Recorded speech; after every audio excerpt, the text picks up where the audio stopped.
cái này cái là ngàm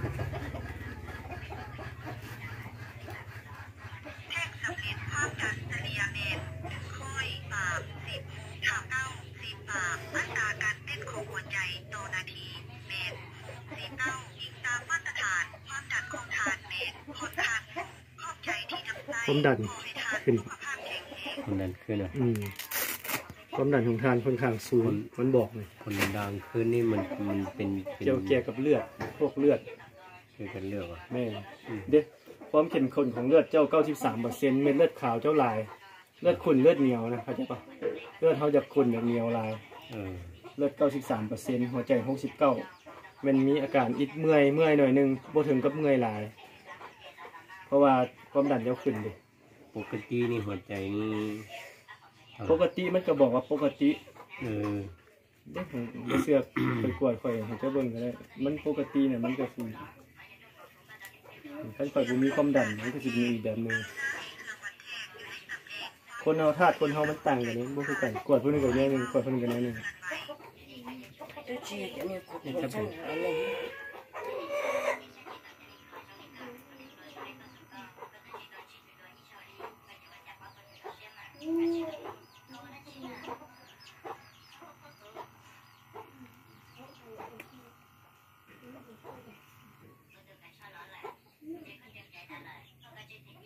คือจะข่อยย่างข่อยนั่นดูหัวใจมันก็เต้นแฮงคันเฮาอยู่ละล่ะหัวใจเต้นแฮงแสดงว่าหัวใจผิดปกตินี่ความเข้มข้นของเลือดข่อยเพราะว่าข่อยย่างข่อยนั่นอยู่ตลอดหัวใจเยอะ19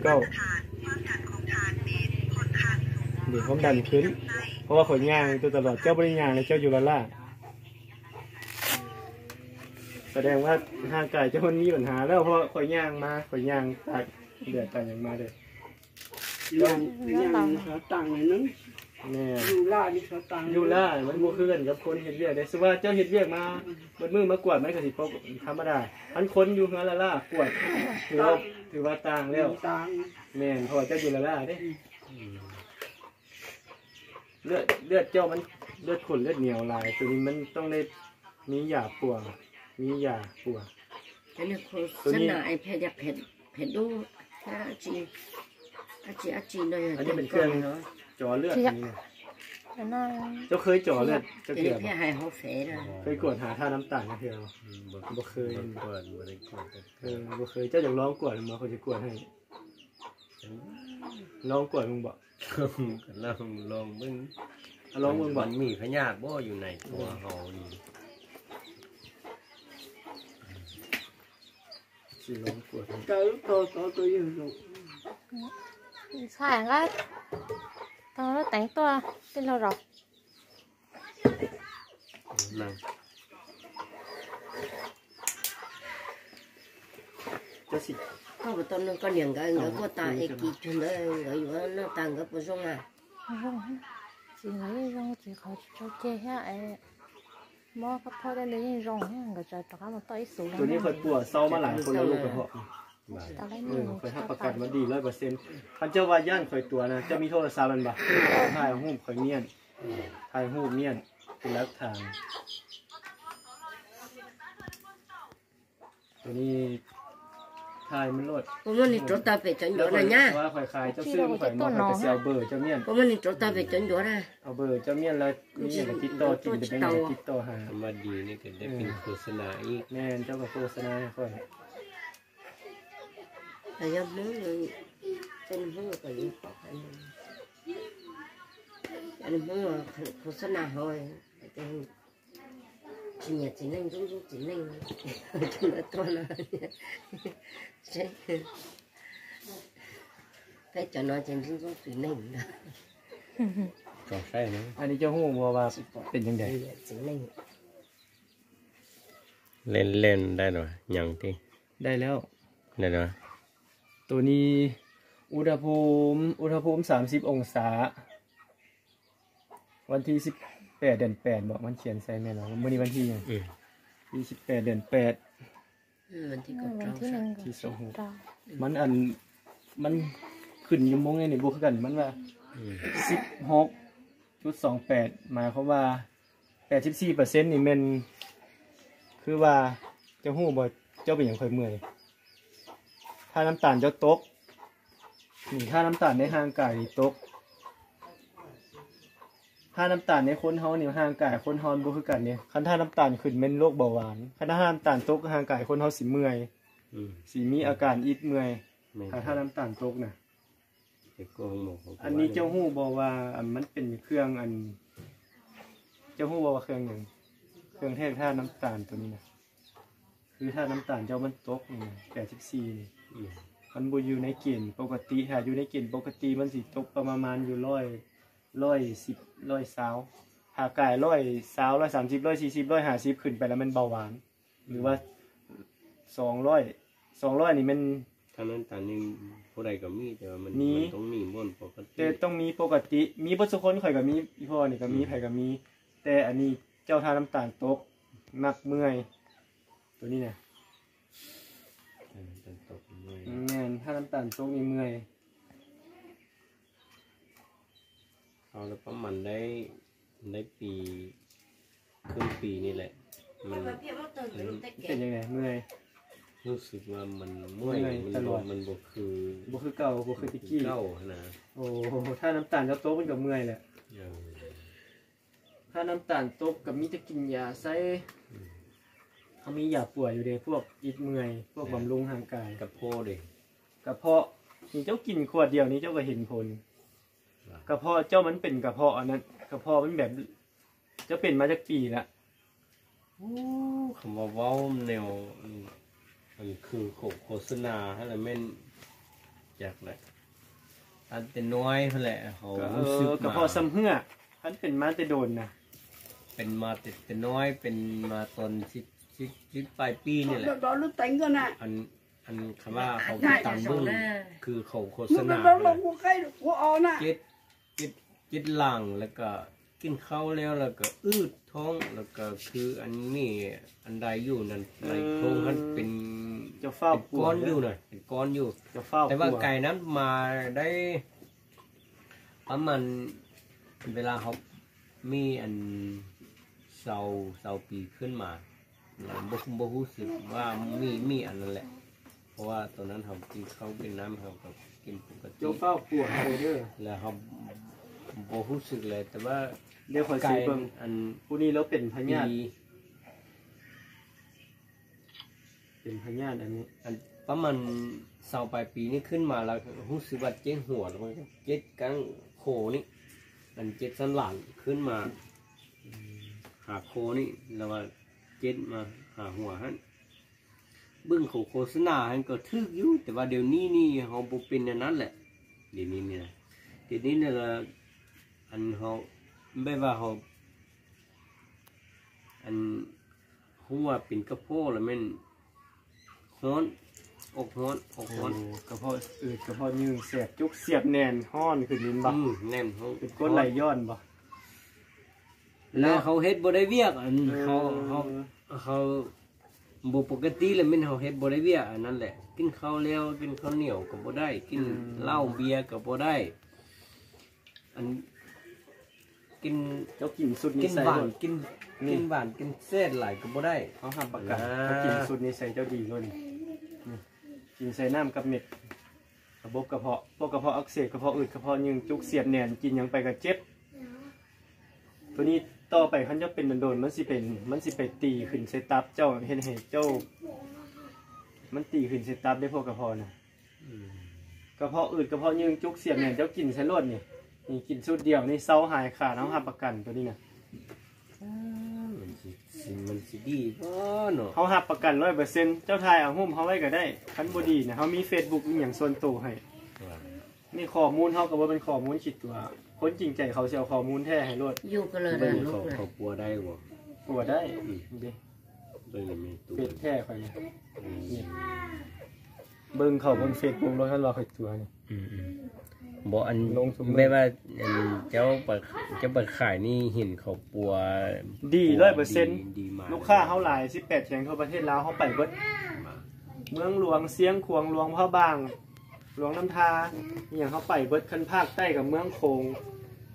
สารวันอัตตปือเซโนเซกองอย่างเขาไปเบิดประเทศลาวนี่ไซแดนเวียดเขาก็ไปถ้าว่าของเขาบุดีนะเขาไปไม่ได้เขาจำหน่ายทั่ว18แห่งทั่วประเทศลาวตัวนี้เนี่ยบริษัทเขาอันดับ1ของบริษัทสายยันสมุนไพร ย่านหรือว่าย่านเตียนคนสู้คนนี้สู้เรื่องบทถือกรรม บ่ค่อยรับประกันเลยก็เขากวดเขาอย่างเขาจังสามารถวางยาตัวนี้ให้เจ้ายาอยู่ในหันกับบอกหลายอย่างแต่เขาไม่ได้จัดให้เจ้าเด้มันบ่ถือกับพญาติเจ้านี่ได้ตัวนี้นะปวดเจ้าได้เลี้ยงเป็ดเลี้ยงไก่ยังได้ต้มกินเลี้ยงพญาติมันเจ้าสิเก็บสิป่วยสิโซเด้ตัวนี้นะแม่เงินซ้ำเงินเขานี่นะมันเป็นของนอกกายมันตายเขาหาไม่ได้แต่สุขภาพเขาต้องมาก่อนนี่เจ้าสิมีรถนี้10 คัน20 คันกับยาคันเจ้าสุขภาพเจ้าบ่ดีนี่ก็บ่มีความหมายให้เก่าเขาเกิดมาเขาหาเงินหาคำเขากับเพื่อมาปกป้องสุขภาพเขาและชีวิตการเป็นอยู่ให้มันดีเห็นบ่ล่ะ ตัวนี้มันปวมเจ็บเป็ดเป็นยังไง แบบเดียวกันนี่อาการต่างๆของกระเพาะนี่ป่วยได้เบิดทุกอย่างกระเพาะเส้นประสาทกระเพาะอืดกระเพาะยืงจุกเสียบแน่นปัญหาเกี่ยวแก่กับกระเพาะตัวนี้ป่วยได้เบิดตัวนี้เป็นหัวเสื้อสกัดเข้มข้นจากคิมินซันดีเขารับประกันให้กินเศร้า2 เม็ดแรง2 เม็ดตัวนี้นะตัวนี้เป็นเม็ด ตัวนี้โบแมนอันตัวเซียวินโฆษณา โบแมนตัวนี้โบแมน ตัวเซียวิน ของวินเมนดีพาร์ทพวกคอลลาฟิล โคลาคิว แมนตัวนี้เป็นยาสมุนไพร100%ดีแล้วดีเลยโปรกลับมาเป็นอีกหายขาดตัวนี้เนี่ยดีแล้วดีเลย ท่านเขาก็ซื้อตัวนั้นมากินเดียวกับบดีก็คือว่า โอ้ยของเขามันเป็นร่างสารพิษที่ซื้อมันบ่เป็นยาปัวอันนี้เป็นยาปัวโดยเฉพาะอันนี้นะ แล้วก็ซื้ออันตัวของเราสุ่มนั้นอันจุมาเล่าขนาดตัวนั้นก็เอามากินก็เอา มันบ่ดีอันนั้นน่ะไม่ได้กินข้าวแซ่บตัวนั้นกินข้าวแซ่บได้ตัวนั้นน่ะเคยเห็นหลายคนกินแล้วมันบ่ผ่านออยผลิตอยู่เมืองแถวเมืองสังทองพุ่นน่ะ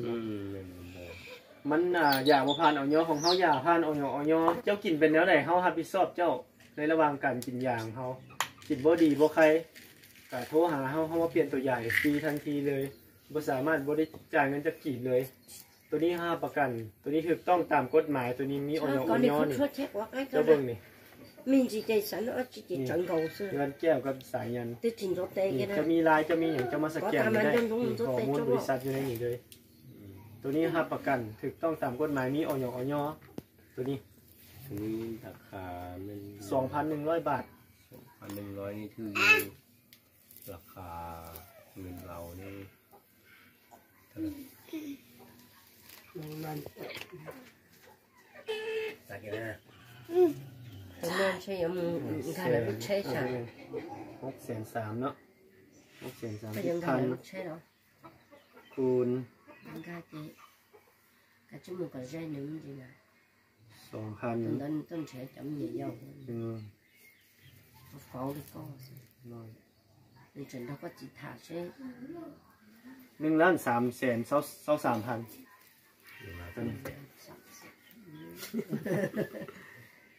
แต่โซนนี้มีโปรโมชั่น แต่เขาสามารถลดให้กินได้ตัวนี้นะถ้าว่าอยากปิ้นอยากปัวมีส่วนลดส่วนผ่อนได้เงินซ้ำมีบ่มีปัญหาเลยเจ้าไปห้องหมอเจ้าเบิดหลายกว่านี้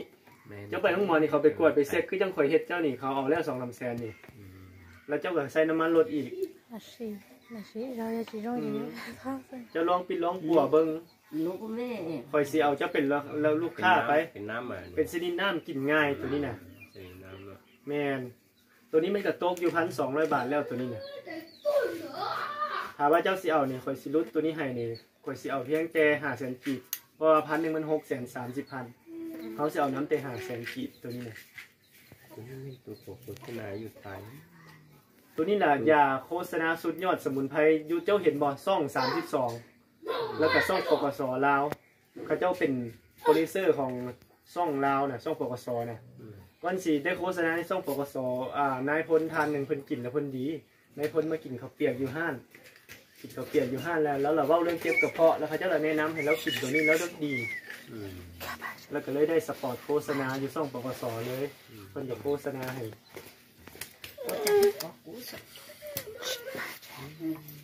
ตัวนี้เนาะ มีเท่าไหร่เขาก็สามารถเว้าล้มกันได้คันอยากปัวอยากปิ้นอยากปัว ได้จะเช็ดหน่อยตัวมวยให้นะ แมน เจ้าสิมาอดเจ็บอยู่นี่ไปตลอดบ่ได้หาเงินหาหยังก็บ่ได้ก็บ่สบายใจ ก็อยู่ไอ้กล่องดู เจ็บ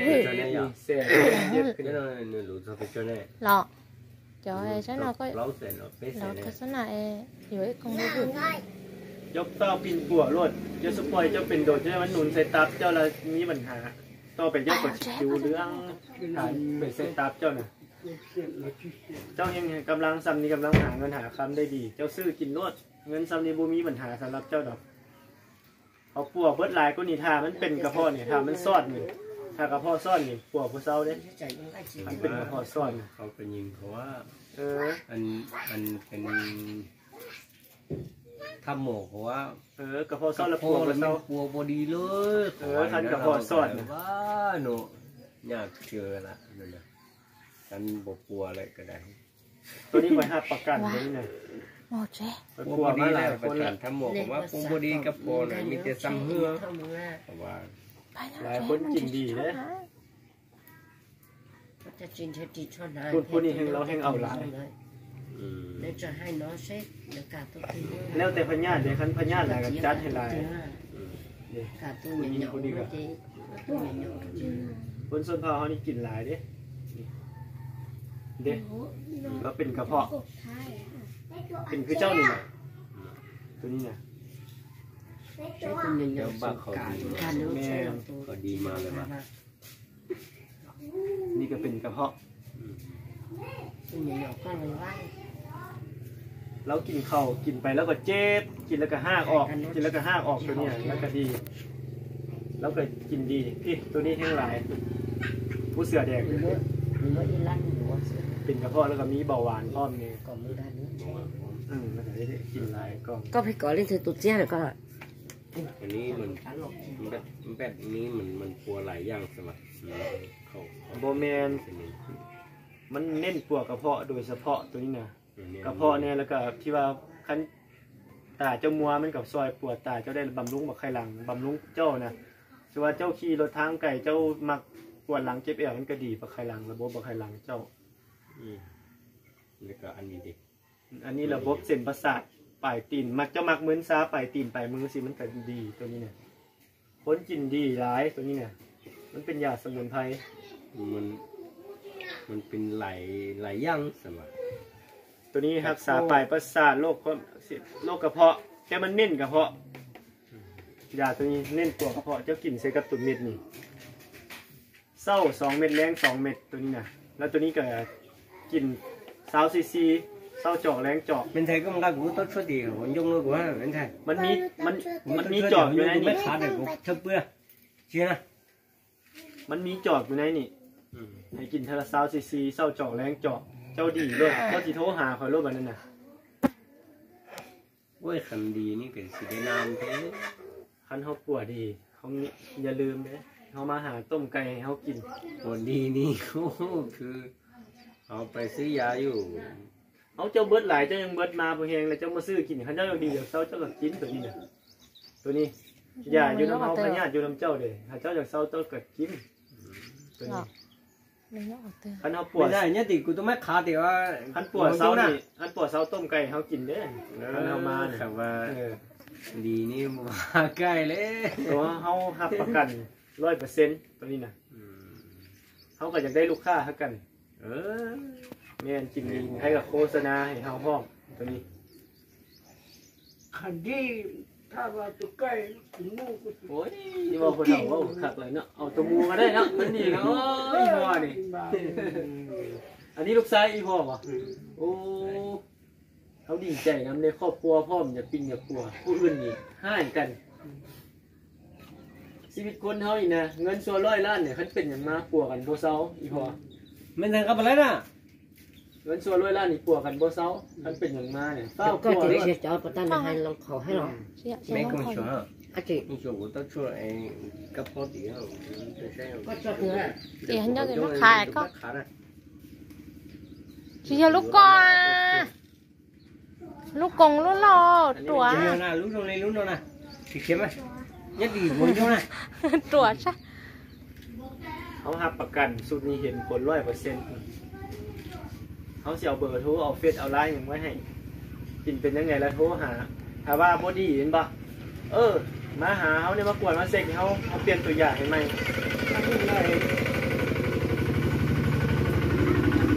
ตัวนี้อย่าเบาวินสิวะ อย่าวินอย่าเที่ยววินเขาก็สร้างมาดิสร้างมาจริงคือว่าบุดี cho nó cho xuống là cho tọt บาง ăn คนบริษัทกับแมนอยู่อย่างมันต่างอย่างเนี่ยแบบปุ๋ยนะเจ้าไปซื้อปุ๋ยมาเจ้าไปว่านไซนาทงนี้งามมันบ่แล้วเจ้าไปว่านไซนาทงหนามันบ่งามกับมีอย่างมันบ่คือกันโตอย่างมันแตกต่างกันมันคนละบริษัทตัวนี้เขาหาประกันอย่างเจ้า100%ดีเห็นผลตัวนี้น่ะเบิ่งไว้อยู่ไว้กินรสตัวนี้ ลูกโม่ก็ไม่ทึก แมนเขาสิบอกวิธีกิน20 cc เศร้าแรงตัวนี้ก็กิน2 เม็ดเศร้าแรงกินใส่กันนี่ ตัวนี้หลายอย่างก็มาก ตัวนี้มันเป็นอาหารเสริมบนยาปัวอันนี้นะอาหารเสริมโดยเฉพาะเลยอันนี้มันเป็นยาปัวยาสมุนไพรดีแล้วดีเลยแมนดีแล้วดีเลยโปรแกรมมาเป็นอีกเจ้าตัดสินใจปีนปัวลองเบิ้งตัวนี้นะไปหาประกันให้ว่ามันดี100%เลยตัวนี้นะนี่เจ้ากินใช้ควบคู่กันหรือว่าอยากเอาตัวใดตัวนึงไว้กินก็ได้แต่นี่รุดสุดราคาเท่าไหร่ รุดสุดๆบ่เนี่ยราคามันข้างกล่อง 2,100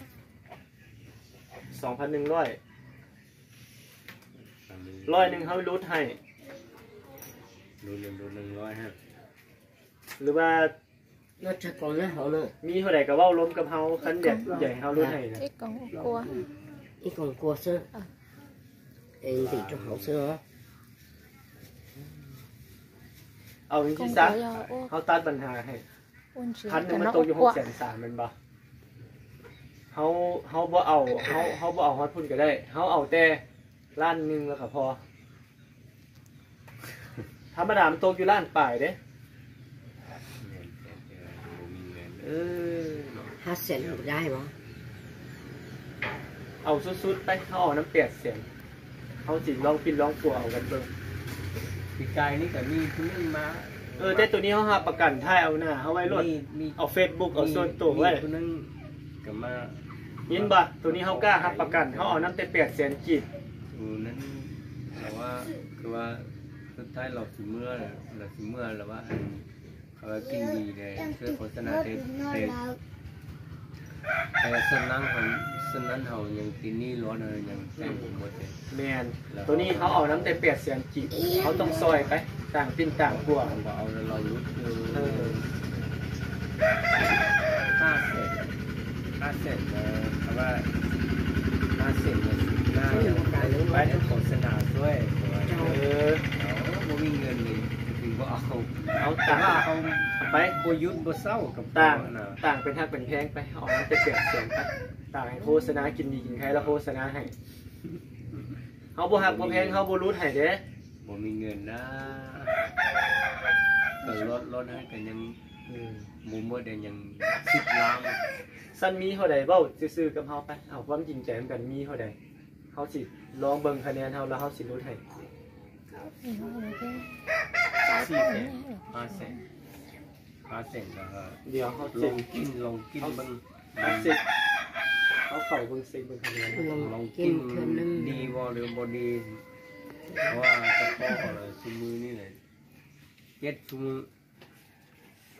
อีเมลนี่ก็เอาให้บ้านเจ้าส่งมาที่นี่ลบเก้าใช่ไหมลบเก้าอย่างนี้3 กล่อง4 กล่องเดี๋ยวมีเจ้าหู้บ่พูนี่ รู้แหละ นี่บอกเขาเจ้าก็เอาหลายใช่ไหมมันดีกันยังไงขั้นเสี่ยวทั้งน้ำทั้งเงินเขาเอาน้ำเตล้าน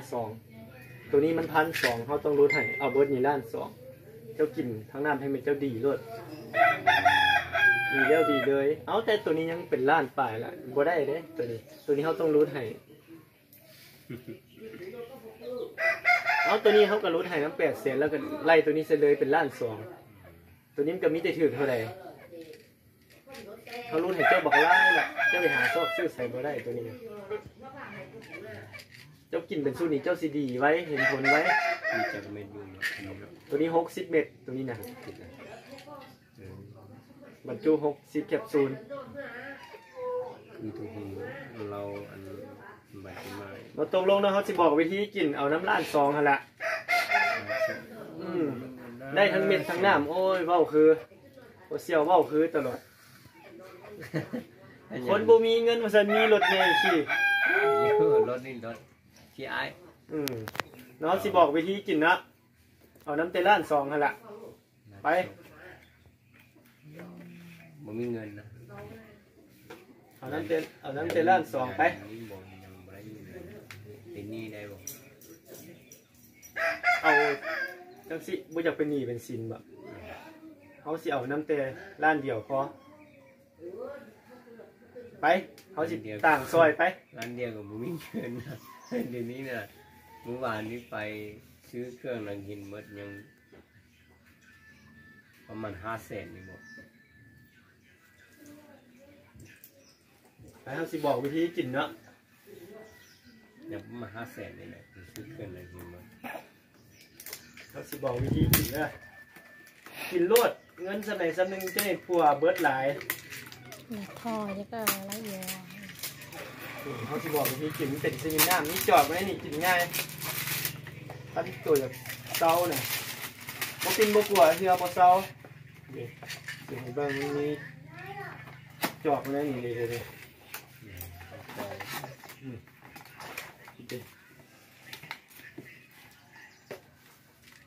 ตัวนี้ของแท้5%ของแท้100%ตัวนี้นี่ของแท้ต้องฝาสีทองเปิดออกมาถ้ามีฝาสีอื่นเป็นของปลอมเบิด แพงเด้ แต่ละมันชนร้อง กินแล้วดีเขาหับประกันเด้เขาหับประกันบ่ดีบ่ดีนี่เขาเสิร์ฟบิ๊กมาใหม่บ่กินแล้วบ่ดีเขาหับประกันเอาเฟซ เปิดเลยเปิดให้เพื่อน เปิดเลยก็ได้บ่เป็น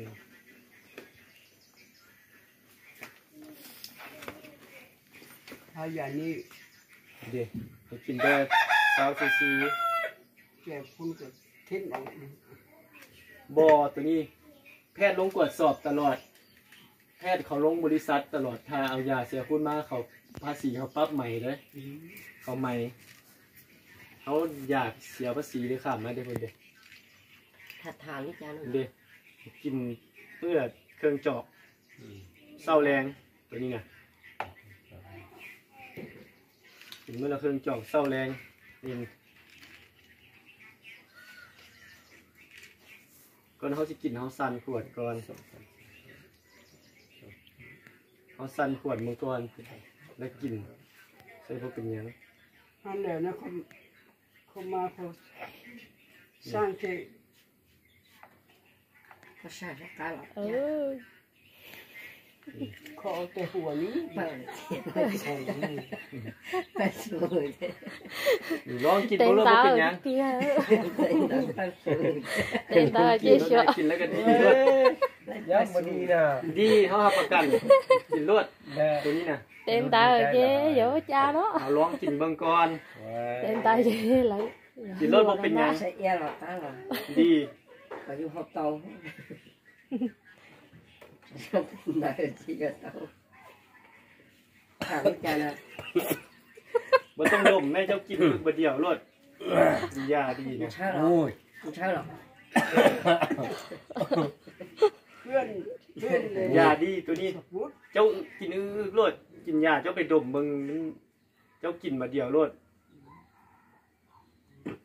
บัดเดียวสมบูรณ์ แคว ยาเพิ่นบ่ให้ดมบางคนดมยานานดีเพิ่นบ่ให้ดมยา ปะย่า ได้เลยสองมา ย่าอะไรน้องจ้า โอ้ยสมัครกัน ปะ ว่า ย่าแม่ เจ้าไปหูกินเพิ่นมันก็สมัคร cái gì này chọn hiệu à ดีตัวนี้น่ะ ให้เขาอีกฮะ cái gì là vậy nha อันนี้หอยปลาเหยียบ หั่นล่ะ cái ยัง gì จะเฮ็ด này ให้ tao จาน biết บ่ได้ cái con thì phần sau đi chừng đó เขาอยากจะ cho lấy gió là thuốc โยนทั้งหมดมีนั่นแหละหอมมวยถึงเสียชีวิตตลอด ba đúng không รูดว่า ตัวไว้ใต้เจอตัวเดี๋ยวเจอคุกๆค่ะ รูดประมาณ500,000อะไรจะมี ไอ้พวกนี้อยู่จะชอบอ่ะอยู่อ่ะจะรู้ที่ไหน เสียสายไปมันก็พอนะ 小猎不都十多？ แล้วมันต้องสีดกเลย 啊？อ๋อ 有吧？ ปี2025 个鸡肥，个鸡好。 มันกำหนดปี2025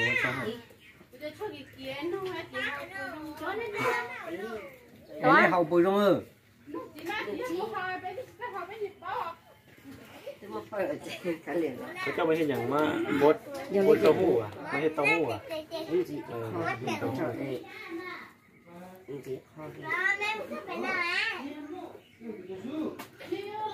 เอากินตัวเม็ดนี้ใส่พร้อมให้มันควบคู่กัน มันยังดีไว้ 其中个 เป็นเมนูแต่คนเลย ตัวนี้นะ เงินเราที่จะลง เขาต้องปั่นให้กิน ที่แสนแม่ 500,000เขาลดให้มันราคามันตกอยู่ล้านปลายตัวนี้นะ ที่เซนที่ลายเยอะหายเงินแล้วเลยที่ลาย ห เย ลา อะ ยอยู่อ่ะเจ้า ก็เจ้า เจ้าสมุนไพร ไม่หมดไฟก็ใหญ่ยันดาก็แค่ 错了，跟你电脑说的，电脑这电脑啥这都有， แล้วเปิดสูนะ 好 คะ 了都，我不熟悉。 เปิดสูเต็นดาวเกียร์นะ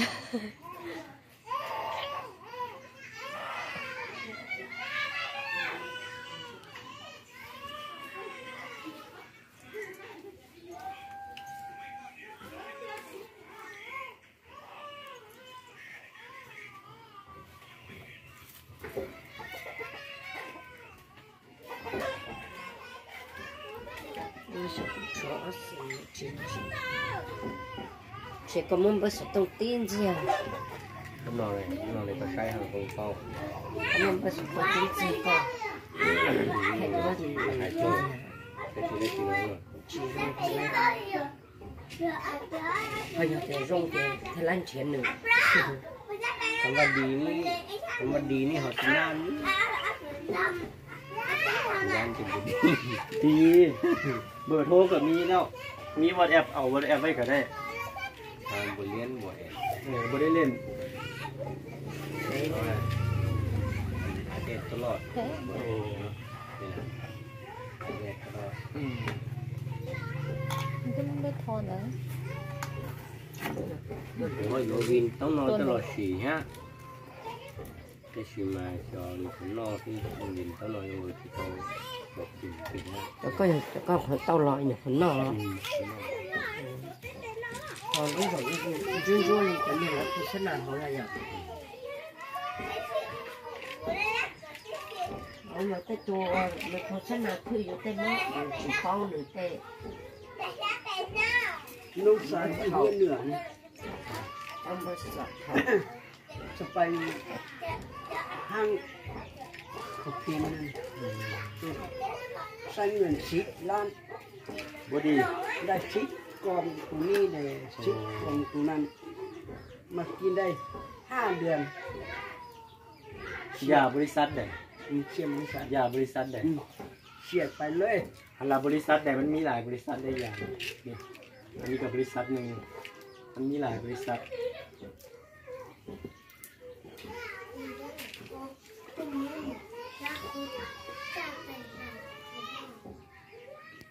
พอเราอยู่ที่เซนหรอก หลายยศชีมั้ย ชิชื่อไม่ลง นี่ถือก็ ฮะ นี่ถือ รุ่นรั่วก็ นี่นอน พอไปตัดผมมาว่าคือผมเต็มตัว โอ้ต่ำแห้งเนาะเสเนื้อเนาะพี่นะเสเนื้อเนาะดิบอยู่พี่นะแล้วเจ้าต่ำมานะ ก็นั่นเคยตัวจะไปกัน ได้ชิมหมด กินเป็นสูตรรสมันดีเร็วดีเลย ขอที่จะเรียนเด็กคน กินเป็นสูตรดีเลยดีเลยกินเป็นสูตรนะ บู๊จะได้ทาน ก่อนแล้วเขาจะด่าเราเดี๋ยวมาเยอะเอาตัวเรากินแล้วก็พอเดี๋ยวเอาตัวเรากินแล้ว ตัวนี้เป็นอาหารเสริมที่ซื้อมันบริกว่ากระเพาะตัวนี้นะเป็นอาหารเสริมพวกบำรุงร่างกายมันบริดี ตัว ตัวนี้เป็นยาปัวสมุนไพรปัวดีแล้วดีเลยบ่กลับขึ้นมาเป็นอีกกินใส่กันเลยเป็นสุดก็ดีไว้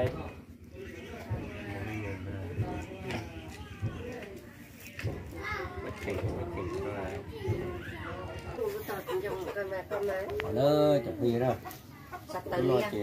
ตัวโฆษณาจะกู้อยู่ตัวจะช่วยตัวหน่อยนะนอกเซฟปุ่นยง mó อะไร dễ เนี่ย suy แต่ยงเลยจะได้ก็เดินก็อยู่นอกได้หน่อยchỉ trong nó vào khu cận liềnอยู่บ้านนอกหม้อเนี่ยหม้อchỉ tôiอยู่นอกthế đấy tôiอยู่ชุกคออยู่thếมันจะไหลวัวนะไหลวัวเสื้อตัวอยู่เตี้ยวไหลวัวthế nàyอยู่ก็rong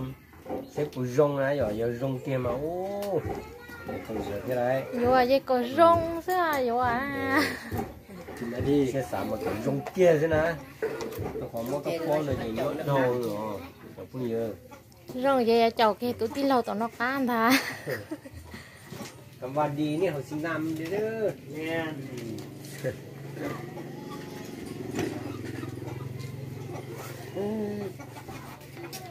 คู่บุชิที่อยู่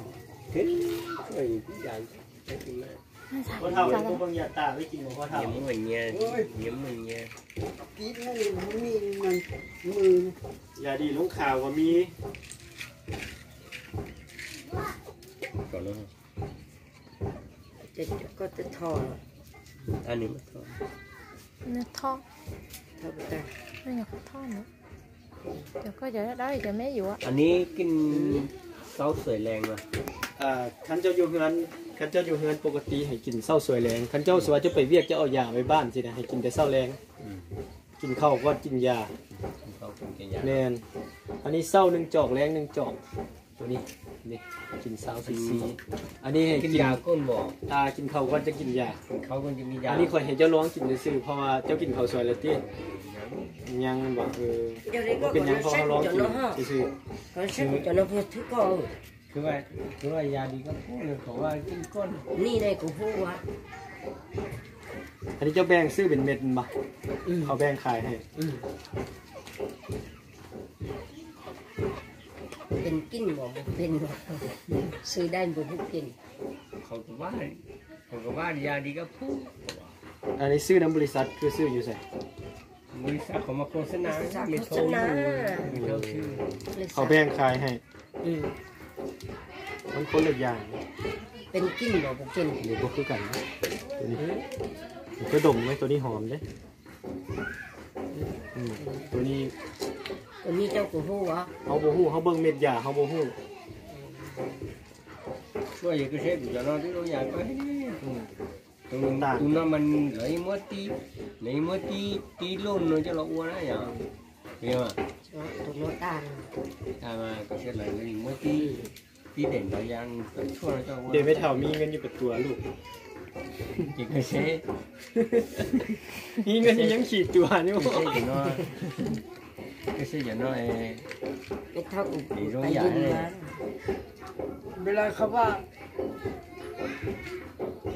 ทิศเขาว่ากองนั่นเลยแสนนั่งมาจ่ายเงินอะไรเขาให้เตะเสามี nên trả cho nó เอ tròn อเขาตัว อันนั้นก็ นี่พอเท่ากันเบิ่งตัวนี้ผมได้กินยาดีตายไปเอาทอกันเลย เท่าเลยกินกับ นี่ เขา เอาท เลี้ อ ยว กัน ไป เอาทอกัน เท่าใกล้กับนู้นแล้ว ยาดีลงขอลงข่าวก็มียาสำหรับผู้ยาผู้หญิงเนี่ย nhìn ดีลงข่าวคันลงข่าวมีกิน เขามีดอกเขานี่เป็นวันเที่ยวไปถ้าว่ามีพญานี่ก็คือผ่านซื้ออยู่ยังโมได้มี เอาสลักขอบใจหลายๆเด้อ เป็นตีกระพ่อนี่นะเขานะเดี๋ยวนี้เลยเกี่ยวกับกระพ่อโอ้ยเรียกยากไปให้ไปส่งก็ไปยาก นี่คันโบแกงแห้งเอาตัวนี้ไปกินคันโบแกงแห้งเนี่ย ตัวนี้เป็นใช่ไหม ตัวนี้ยานกเขากินแล้วแกงแห้งดี อยากแห้งเนาะ อยากแกงแห้งเป็นกาแฟก็มีนะ เป็นนั้นกินไหลหมูครับ นี่เป็นกาแฟก็มีกินแล้วไปหาผู้สาวสักหน่อย เ กินหาผู้สาวกินเฮ็ดดีเลยกินเยอะไปหาผู้สาวมันบ่คัก เนี่ยสิให้เนาะกินแล้วต้องไปหากินแล้วอยู่กับเมียเนาะขอบใจหลายๆไปก่อนเด้อ อันนี้เลยกินยากับพ่อเลยเมียที่กลัวเลยแต่ว่าแม่พ่อ กินยาที่ผัวเจ้าให้เนาะขอบใจหลายๆไปก่อนเด้อ สวัสดี